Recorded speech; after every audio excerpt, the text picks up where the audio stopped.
അസ്സലാമു അലൈക്കും വറഹ്മത്തുള്ളാഹി വബറകാതുഹു. ഖുർആൻ പഠനം 1416, സൂറത്തുർ റഅദ് 36, 37 സൂക്തങ്ങൾ. അഊദു ബില്ലാഹി മിനശ് ശൈത്വാനിർ റജീം. ബിസ്മില്ലാഹിർ റഹ്മാനിർ റഹീം. والذين آتيناهم الكتاب يفرحون بما أنزل إليك ومن الأحزاب من ينكر بعضه قل إنما أمرت أن أعبد الله ولا أشرك به إليه أدعو وإليه مآب وكذلك أنزلناه حكما عربيا ولئن اتبعت أهواءهم بعدما جاءك من العلم ما لك من الله من ولي ولا واق. صدق الله العظيم. بسم الله والحمد لله والصلاة والسلام على سيدنا محمد وآله وصحبه ومن تبعهم بإحسان إلى يوم الدين. أما بعد. വല്ലദീന ആതൈനാഹുമുൽ കിതാബ്, നാം വേദഗ്രന്ഥം നൽകിയിട്ടുള്ള ആളുകൾ, യഫ്റഹൂന ബിമാ ഉൻസില ഇലൈക, തങ്ങളിലേക്ക് അവതരിപ്പിക്കപ്പെട്ടതുകൊണ്ട് അവർ സന്തോഷിക്കുന്നു. വമിനൽ അഹ്സാബി, എന്നാൽ തങ്ങൾക്കെതിരെ സംഘടിച്ച സംഘങ്ങളിലുണ്ട് ചിലർ, തങ്ങൾക്കെതിരെ സംഘടിച്ച സംഘങ്ങളിലുണ്ട് മയ്യുങ്കിറു ബഅലഹു, തങ്ങൾക്ക് അവതരിപ്പിക്കപ്പെട്ടതിൽ നിന്ന് ചിലതിനെ നിഷേധിക്കുന്ന ആളുകളുണ്ട്.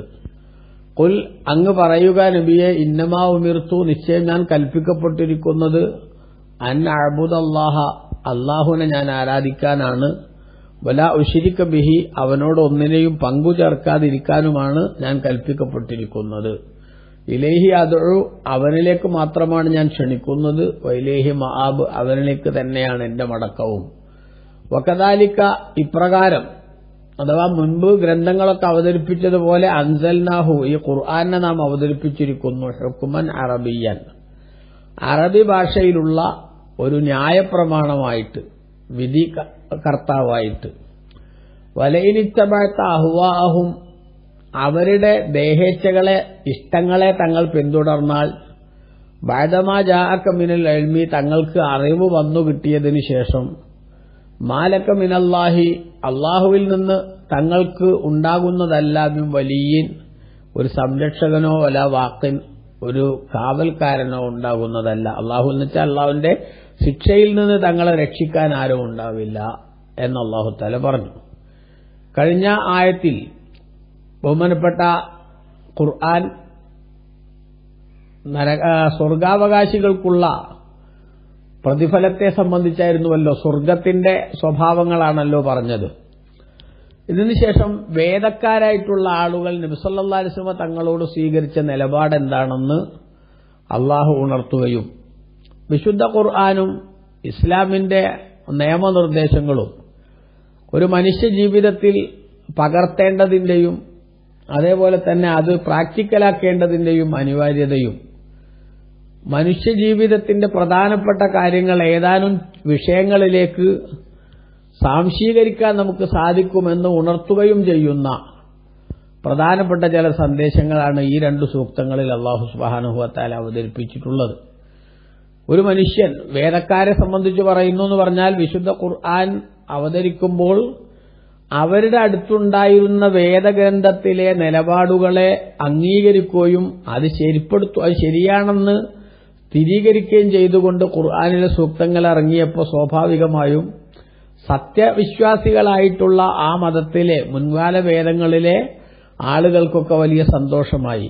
ഇതൊക്കെ ദൈവിക ഗ്രന്ഥങ്ങളുടെ ഭാഗം തന്നെയാണ് ഞങ്ങൾ കൈയാളുന്നതും ഈ പ്രവാചകർ പറയുന്നതും എന്ന് മനസ്സിലാകുമ്പോഴുണ്ടാകുന്ന സത്യം ഒന്നുകൂടി സ്ഥിരപ്പെട്ടതിലുള്ള, ശരി ഒന്നുകൂടി വ്യക്തമാക്കപ്പെട്ടതിലുള്ള സന്തോഷം അവർക്ക് മറച്ചുവെക്കാനാവാത്ത വിധം ഈ ഖുർആനിന്റെ അവതരണ സമയത്തുണ്ടാകുന്നു.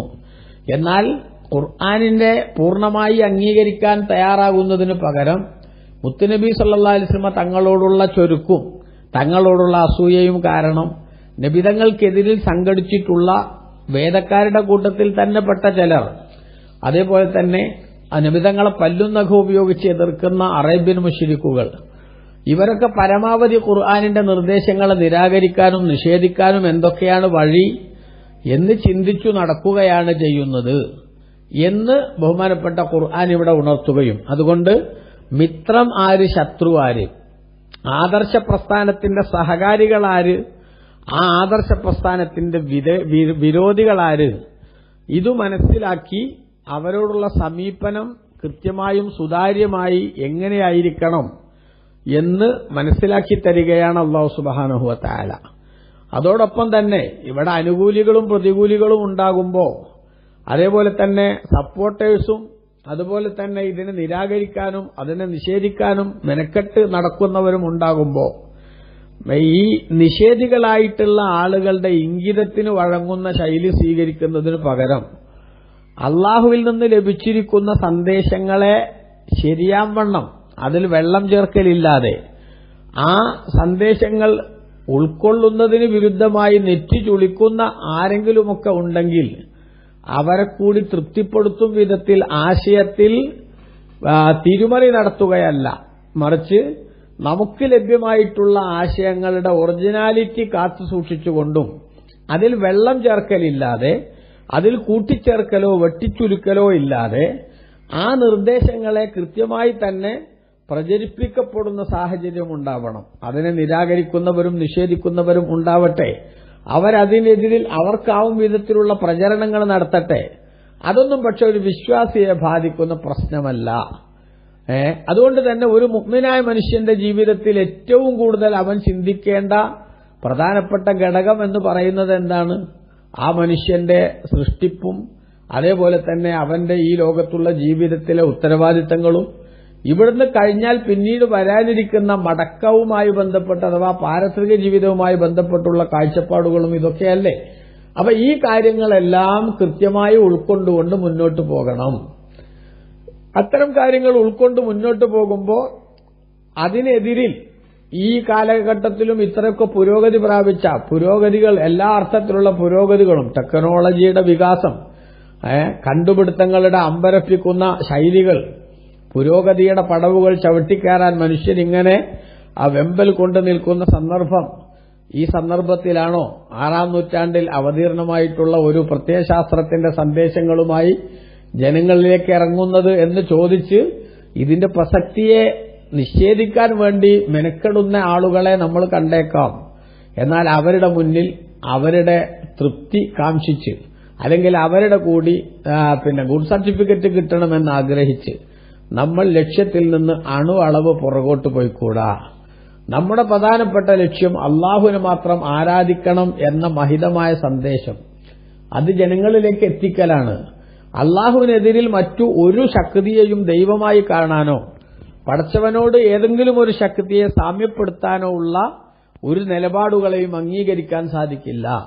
ഇത് നമ്മൾ പറഞ്ഞതിന്റെ പേരിൽ നെറ്റി ചുളിക്കുന്നവരുണ്ടാവാം, അല്ലെങ്കിൽ അങ്ങനെയൊക്കെ നമ്മളൊരു അഡ്ജസ്റ്റ്മെന്റിന് തയ്യാറാവണമെന്ന ഒത്തുതീർപ്പ് വ്യവസ്ഥയുമായി കടന്നു വരുന്നവരുണ്ടാവാം. പക്ഷെ അതൊന്നും ഒരു വിശ്വാസിയുടെ ജീവിതത്തിൽ പ്രസക്തമായ കാര്യങ്ങളെ അല്ല. എന്നിൽ അർപ്പിക്കപ്പെട്ടിരിക്കുന്ന ഉത്തരവാദിത്തം എന്താണ് എന്ന് മനസ്സിലാക്കി അത് കൃത്യമായി നിലനിർത്തി മുന്നോട്ട് പോകണം. അതാര് അംഗീകരിച്ചാലും ആര് നിരാകരിച്ചാലും കൊള്ളാം എന്ന കൃത്യമായ ചുവടുവെപ്പോടെയായിരിക്കണം ഒരു വിശ്വാസി മുന്നോട്ട് പോകേണ്ടത് എന്ന ഒരു വലിയ സന്ദേശമാണ് നബി സല്ലല്ലാഹു അലൈഹി വസല്ലം തങ്ങളോട് അള്ളാഹു നൽകുന്നത്. തങ്ങളോട് നൽകുന്ന സന്ദേശങ്ങൾ വാസ്തവത്തിൽ തങ്ങൾക്ക് ആ വിഷയത്തിൽ എന്തെങ്കിലും ഒരു കൃത്യവിലോപമോ അല്ലെങ്കിൽ ഒരു കുറവോ ഉണ്ടാകും എന്ന ധാരണയുടെ അടിസ്ഥാനത്തിലല്ല, തങ്ങളതെല്ലാം 100% പ്രാക്ടിക്കലാക്കി തന്നെയാണ് മുന്നോട്ട് പോവുക. അതേസമയം അവിടുത്തെ ഉമ്മത്തിന്റെ കൂട്ടത്തിൽ ആർക്കെങ്കിലും ഏതെങ്കിലും ഒരു സാഹചര്യത്തിൽ ഇതൊക്കെ ഈ കാലത്ത് വേണ്ട എന്നൊരു തോന്നൽ വരാതിരിക്കാനുള്ള അതിശക്തമായിട്ടുള്ള ഉത്ബോധനമാണ് വാസ്തവത്തിൽ ഇതിൽ അടങ്ങിയിട്ടുള്ളത് എന്നതാണ് ഒറ്റവാക്കിൽ എനിക്കിതുമായി ബന്ധപ്പെട്ട് സൂചിപ്പിക്കാനുള്ളത്. ഇത്തരത്തിലുള്ള ഒരു ചർച്ചയുടെ പ്രസക്തി ഈ കാലഘട്ടത്തിൽ എന്താണ് എന്ന് ചോദിച്ചാൽ, ഇപ്പൊ നമുക്കറിയാം കൊണ്ടുപിടിച്ച ഒട്ടനവധി പ്രചരണങ്ങൾ നടക്കുന്നുണ്ട്, പല വിഷയത്തിലും നടക്കുന്നുണ്ട്. ഓരോ വിഷയങ്ങളിൽ പുതിയ പുതിയ പ്രചരണങ്ങൾ നടക്കുമ്പോൾ ട്രെൻഡിനൊപ്പം നിൽക്കുന്നതാണ് ബുദ്ധി എന്ന് മനസ്സിലാക്കുന്നിടത്തേക്ക് വിശ്വാസികളെന്ന് പറയുന്ന ആളുകൾ തന്നെ വഴുതി മാറുന്നു. വാസ്തവത്തിൽ ഒരു മുസ്ലിമിനെ സംബന്ധിച്ചിടത്തോളം അവന്റെ അജണ്ട സെറ്റ് ചെയ്യേണ്ടത് എങ്ങനെയാണ്, അല്ലെങ്കിൽ അതിന്റെ മാനദണ്ഡമായി കാണേണ്ടത് എന്താണ്? അള്ളാഹുവും അവന്റെ റസൂലും എന്താണോ നമുക്ക് മതമായി കൽപ്പിച്ചിട്ടുള്ളത് ആ കൽപ്പിച്ചത് അങ്ങനെ തന്നെ ഉൾക്കൊള്ളാനും അതിനെ പ്രചരിപ്പിക്കാനും അല്ലെങ്കിൽ അത് സമൂഹത്തോട് ഉറക്കെ പറയാനുമുള്ള തന്റെ ഇടവും നട്ടെല്ലുമാണ് ഒരു വിശ്വാസി കാണിക്കേണ്ടത്. ഇതൊക്കെ ഇപ്പൊ ഈ കാലത്ത് പറഞ്ഞാൽ ആർക്കെങ്കിലുമൊക്കെ ഇത് പുരോഗമനപരമല്ല എന്ന് തോന്നുമോ എന്ന് ചിന്തിച്ച് ആളുകളുടെ കയ്യടി നേടാൻ ചെരുപ്പിനൊപ്പിച്ച് കാലുമുറിക്കുക എന്ന ബുദ്ധിശൂന്യത അതൊരിക്കലും തന്നെ വിശ്വാസിയുടെ ജീവിതത്തിൽ ഉണ്ടായിക്കൂടാ. നവ ലിബറൽ ആശയങ്ങളുമായി ഒരുപാട് ആളുകൾ ഇന്ന് അതിനാണ് മാർക്കറ്റ് എന്ന് മനസ്സിലാക്കി രംഗത്ത് വരുന്നുണ്ട്. എന്നാൽ അവരുടെ ഒക്കെ കയ്യടി നേടണം, അവരുടെ മുന്നിൽ നല്ല പിള്ള ചമയണം എന്ന ഒരു കാഴ്ചപ്പാടോ ചിന്തയോ അല്ല വിശ്വാസിയെ നയിക്കേണ്ടത്. അവനോട് ഇസ്ലാമിന്റെ നിർദ്ദേശം നിങ്ങൾ ഇസ്ലാമിൽ പൂർണ്ണമായി പ്രവേശിക്കണമെന്നാണ്. അഥവാ അള്ളാഹുവിന്റെ നിർദ്ദേശങ്ങൾ, മുത്തുനബിയുടെ ഉപദേശങ്ങൾ, ഇത് രണ്ടും നമ്മുടെ ജീവിതത്തിലേക്ക് നമ്മൾ പകർത്താൻ ശ്രമിക്കുമ്പോൾ, ഇത് സമൂഹത്തിന്റെ മുന്നിൽ നമ്മൾ പ്രചരിപ്പിക്കുമ്പോൾ ഈ കാലഘട്ടത്തിന് ഈ ആശയം അനുയോജ്യമല്ല എന്ന് ആരെങ്കിലും നമ്മളോട് പറഞ്ഞാൽ അവരുടെ കൂടെ അതിനൊപ്പം നിന്നുകൊടുക്കുന്ന ശൈലിയല്ല വിശ്വാസിക്ക് വേണ്ടത്. മറിച്ച് ഈ മതം എന്ന് പറയുന്നത് ഇതിനൊരു ആധികാരികതയുണ്ട്. ഈ മതത്തിന്റെ ആധികാരികത എന്താ? ത്രികാലജ്ഞാനിയായ അള്ളാഹുവാണ് ഈ മതം അവതരിപ്പിച്ചിട്ടുള്ളത് എന്നതാണ് ഇതിന്റെ പ്രത്യേകത. ത്രികാലജ്ഞാനി എന്ന് പറയുമ്പോൾ നമുക്കറിയാമല്ലോ, ഭാവിയും ഭൂതവും വർത്തമാനവും മൂന്നും കൃത്യമായിട്ട് അറിയുന്നവനാണ് അവൻ. അതേസമയത്ത് ഇന്ന് ജീവിക്കുന്ന നമുക്കൊക്കെയുള്ള ഏറ്റവും വലിയ പരിമിതി ഞാൻ പലപ്പോഴും പറഞ്ഞിട്ടുള്ളതുപോലെ എന്താണ്, നമുക്ക് ലഭ്യമായ ചില സാഹചര്യങ്ങളും ചില പരിമിതമായ അറിവുകളും അതിന്റെ അടിസ്ഥാനത്തിൽ രൂപപ്പെടുത്തിയെടുക്കാവുന്ന ചില ആശയ ശൈലികളും മാത്രമാണ് നമ്മുടെ മുന്നിലുള്ളത്. അതേസമയത്ത് അതിന്റെ വരും വരായികളെക്കുറിച്ച് ഡീപ്പായ ഒരു ആലോചനക്കുള്ള മെറ്റീരിയൽസ് ഒന്നും നമ്മുടെ കയ്യിലില്ല. അതുകൊണ്ട് തന്നെ നമ്മുടെ കണ്ടെത്തലുകൾ, നമ്മുടെ കാഴ്ചപ്പാടുകൾ അതെല്ലാം അപൂർണമാണ്. അതേസമയത്ത് യജമാനനായ നാഥൻ ഇവിടെ അവതരിപ്പിച്ചിരിക്കുന്ന കാഴ്ചപ്പാടുകൾ എന്ന് പറയുന്നത് ഭാവിയെ കൂടി മുന്നിൽ കണ്ടുകൊണ്ടാണ്. അഥവാ വികസിക്കുന്ന വിജ്ഞാനത്തിന് മുന്നിൽ പിടിച്ചു നിൽക്കാൻ സാധിക്കാത്ത, അതേപോലെ തന്നെ അങ്കലപ്പോടുകൂടെ അതിനെ നോക്കിക്കാണേണ്ട ഒരു ദുർഗതി അതൊരിക്കലും തന്നെ ഇസ്ലാമിന് വരില്ല. എന്തുകൊണ്ട്? ഇസ്ലാം മുന്നോട്ട് വെച്ച ആശയങ്ങൾ എല്ലാം തന്നെ കൃത്യമായ പരിശോധനയിലും ആത്യന്തികമായ വിശകലനത്തിലും അതാണ് പ്രസക്തം, അതാണ് ബുദ്ധിപരം, അതാണ് ലോജിക്കുള്ളത് എന്ന് എല്ലാവർക്കും മനസ്സിലാക്കാൻ സാധിക്കുന്ന കാര്യം തന്നെയാണ്. പക്ഷേ അത് ആഴത്തിൽ ചിന്തിക്കുന്നതിന് മുമ്പ്, വിശദമായി പഠിക്കുന്നതിന് മുമ്പ് ചിലരുടെ മനസ്സിലെങ്കിലും ഇതൊക്കെ ഇപ്പൊ ഈ കാലത്ത് വേണോ എന്ന തോന്നലുകൾ ഉണ്ടാവാം. എന്നാൽ ആ തോന്നലിന്റെ അടിസ്ഥാനത്തിൽ ഒരു തീരുമാനത്തിലെത്തുന്നതിന് പകരം അവധാനതയോടുകൂടെയുള്ള വിശകലനത്തിനും അതേപോലെ തന്നെ ചർച്ചക്കും നമ്മൾ വേദിയൊരുക്കുന്നു. ആ ചർച്ചകളൊന്നും തന്നെ നമ്മെ സംബന്ധിച്ചിടത്തോളം ഒരു ഭീഷണിയല്ല. വികസിക്കുന്ന വിജ്ഞാനത്തിന് മുന്നിൽ പകച്ചു നിൽക്കേണ്ട ദുർഗതിയും വിശ്വാസിക്കില്ല. കാരണം ഇത് അവതരിപ്പിച്ച അല്ലാഹു തആല ഭാവിയിൽ എന്തൊക്കെ നടക്കാനിരിക്കുന്നു എന്നതിനു കൂടി ഉപയുക്തമായ ആ അവസ്ഥകളെ കൂടി ഉൾക്കൊള്ളാൻ പറ്റുന്ന, അക്കാലഘട്ടത്തിൽ ജീവിക്കുന്ന കമ്മ്യൂണിറ്റിക്ക് കൂടി ആക്സെപ്റ്റബിൾ ആയിട്ടുള്ള ആശയങ്ങളാണ് അല്ലാഹു തആല അവതരിപ്പിച്ചിട്ടുള്ളത് എന്ന തിരിച്ചറിവാണ് നമ്മളെ നയിക്കേണ്ടത്. അതുകൊണ്ട് തന്നെ ചെരുപ്പിനൊപ്പിച്ച് കാലുമുറിക്കുന്ന, നിലവിലുള്ള ട്രെൻഡിന്റെ കൂടെ പോയി എന്തെങ്കിലുമൊക്കെ വിളിച്ചു പറയുന്ന, അതേപോലെ തന്നെ ആരെയും തൃപ്തിപ്പെടുത്താൻ വേണ്ടി എന്തും പറയാൻ പറ്റുന്ന ഒരു എന്തിനും വഴങ്ങുന്ന നാവായി നമ്മുടെ നാവ് മാറുന്നതിന് പകരം അള്ളാഹുവിന്റെ ദീൻ എന്താണോ അത് കൃത്യമായിട്ട് പഠിപ്പിക്കുന്ന, അത് പറയാനുള്ള നട്ടെല്ല് കാണിക്കുന്ന സ്വഭാവം നമുക്കുണ്ടാവണം. കാരണം എന്താ? ഇസ്ലാമിന്റെ ഒരു ആശയവും നമ്മൾ ഇവിടെ പറഞ്ഞാൽ അത് ഈ രാജ്യത്തിനോ അല്ലെങ്കിൽ ഈ ലോകത്ത് ജീവിക്കുന്ന ജനങ്ങൾക്കോ ഒരു ഭീഷണിയാവുന്ന, അല്ലെങ്കിൽ അവരുടെ സമാധാനം തകർക്കുന്ന, അല്ലെങ്കിൽ രാജ്യത്തുള്ള സൗഹൃദത്തിന് വിള്ളൽ വീഴുന്ന ഒരു സാഹചര്യവും നിലവിലില്ല. സുതാര്യവും അങ്ങേയറ്റത്തെ ബുദ്ധിപരവുമായിട്ടുള്ള നിലപാടാണ് ഇസ്ലാം മുന്നോട്ട് വെക്കുന്നത് എന്നതാണ് നമ്മൾ മനസ്സിലാക്കേണ്ടത്. അപ്പോ ഇനി ആയത്തുകൾ പരിശോധിച്ച് നോക്കൂ.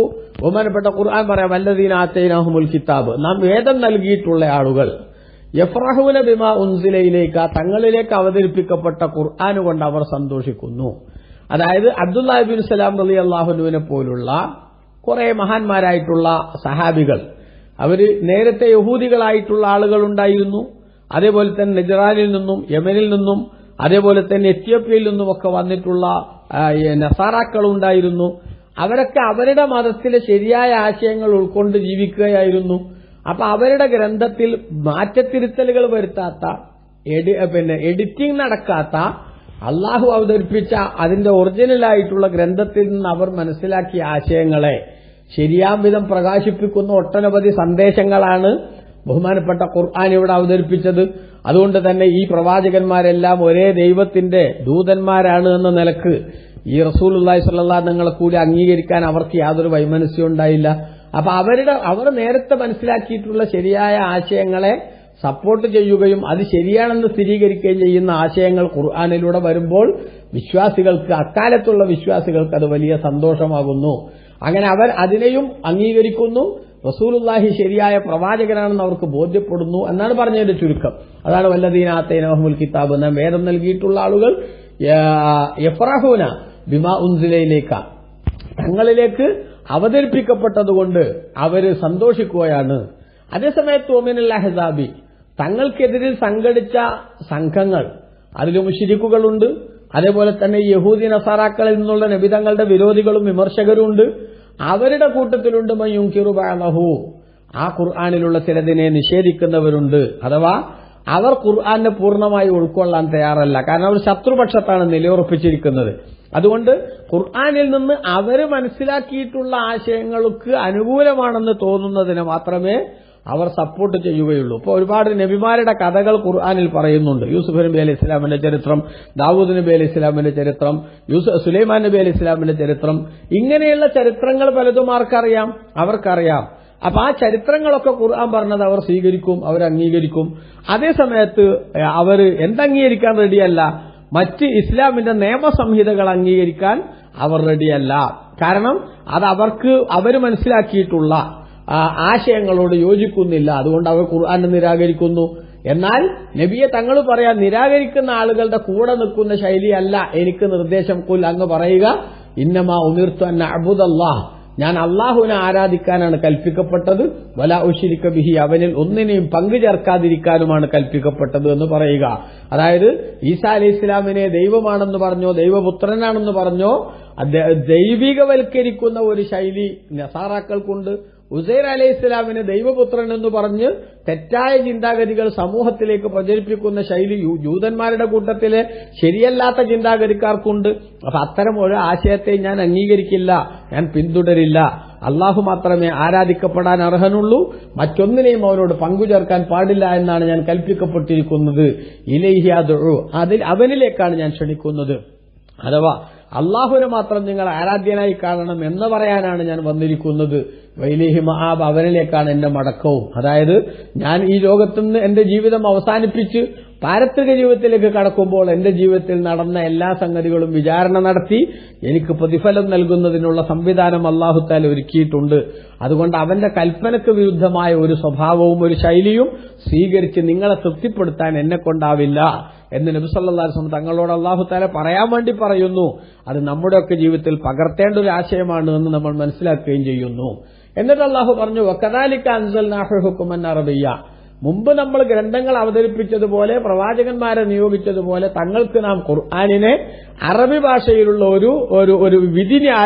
ഒരു ന്യായപ്രമാണമായി, അഥവാ അവരുടെ ജീവിതത്തിലുണ്ടാകുന്ന സംഭവങ്ങളിലെല്ലാം വിധി കൽപ്പിക്കാനുള്ള ഒരു ഗ്രന്ഥമായി നാം അവതരിപ്പിച്ചിരിക്കുന്നു.